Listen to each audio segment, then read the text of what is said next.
Okay. So that brings us to what the solution looks like. So this is just a regular inbox, and we see like most things just look completely normal. You wouldn't really look twice. But as I'm scrolling, I see, hold on, an email here has got a warning appended to it, right? Right. So I click on this and I see, okay, I'll read it out, but it basically says this email triggered an alert. Click the retrusted button for more, and so it'll have red all over it. It'll have alerts all over it. It'll be flagged.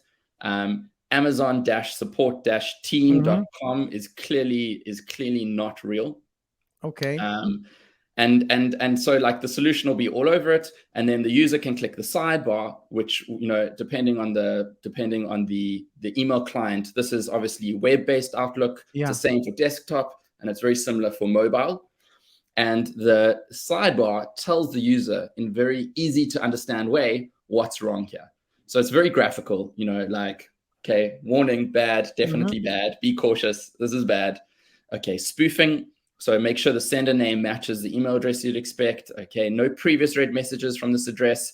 It contains suspicious phrases. It hasn't passed our anti-impersonation checks. So you can see like very clearly that this is a fake email. So any user that would think for a second, maybe this is legitimate, maybe I should respond, maybe I should get back in touch, would know straight away, hold on, stop, something here is off. And you'll see through the inbox. You know what I like about this? Sure. Go back. Actually, I like something very much that I saw. So when you report, when you click report is dangerous.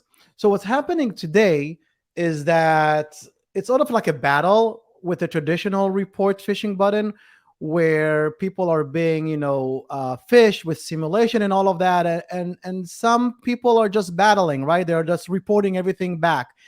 And it becomes sort of like a spam inbox for the security team. Like they're getting so many reports because people don't know the difference between spam and scam. And sometimes they just, spam the security team.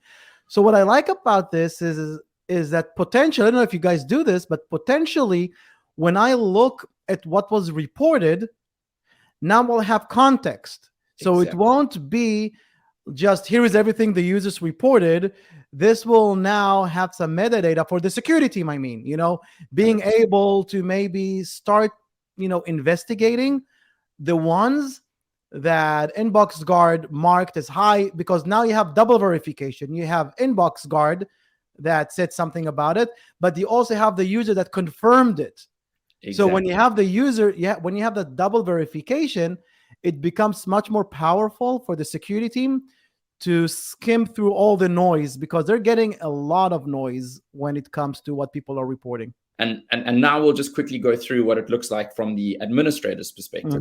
So we have a whole kind of operations dashboard that's behind the scenes, that takes the administrator, like this is a dummy organization, so there's not a ton of data here, but it basically gives you like all your users and their licensing, how many emails have been processed over the last week. You can download reports. You can see kind of your day-by-day average and where risks lie, and if there's sudden spikes and things like that.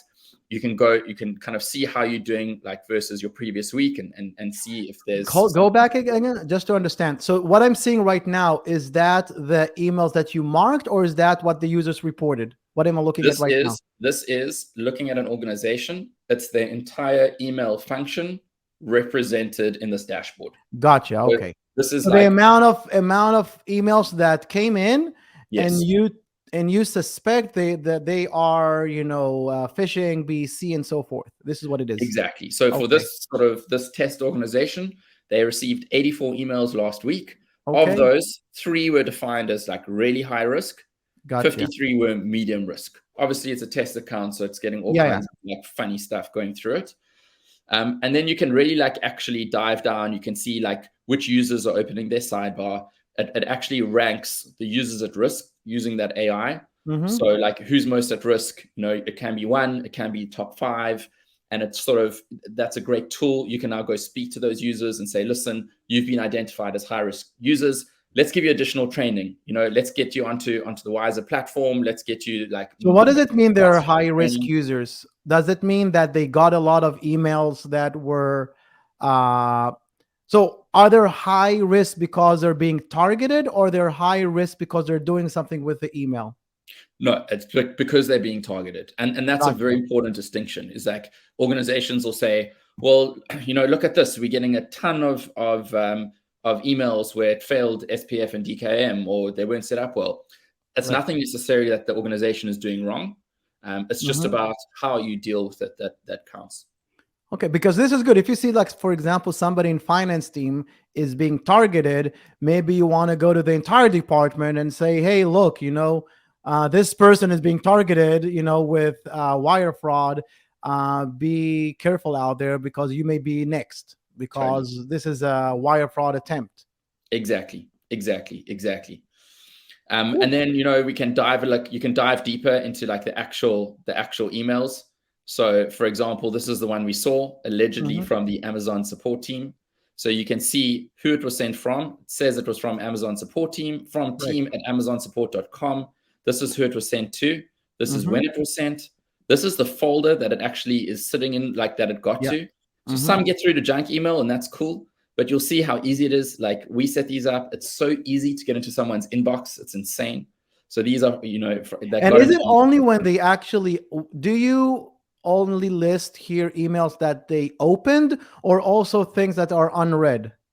unread. Okay. How we basically integrate with, say, Office 365. So Okay. every single incoming email, we get a ping from Office, we run our analysis on that and return that Gotcha. analysis. So this Gotcha. is every single email that has been received in the organization. Gotcha. Okay. And one more important kind of point there, and it's a great point that you brought up, is that we come right at the end of the process. So we don't get in the way of deliverability. So, if our systems go down, let's say hypothetically, emails will still keep getting delivered and everything like that. We come right at the end. This is the label Mhm. that got appended. And then from the administrator perspective, they can open a much more in-depth dashboard themselves, as you were saying, Gabby, like Yeah. what's being reported. And they can kind of go through like exactly what happened here, what the suspicious phrases were, the spoofing, any insights that they want to see, where it was sent from. You can see it was sent from a server in Southern Mhm. Africa, which, okay, that was one of the elements that was obviously suspicious. Why would an Amazon email be being sent from there? Kind of more information about it, and like down to like really technical stuff as well, like the reverse DNS and everything like that. You can see like definitely not Amazon. So that's Gotcha. kind of that's from also the administrator perspective. So I So see we there's can, also like a score. The score is like a risk score with correct. 34, 69, and all of that. So the lower it is, because I see like 69 is in yellow and Yes. 34 is in red. So the Yes. lower it is, the higher the risk is. Correct. It's a Okay. percentage out of 100, essentially, Gotcha. or number out of Gotcha. 100. Yeah. Yeah. Gotcha. Yeah. Okay.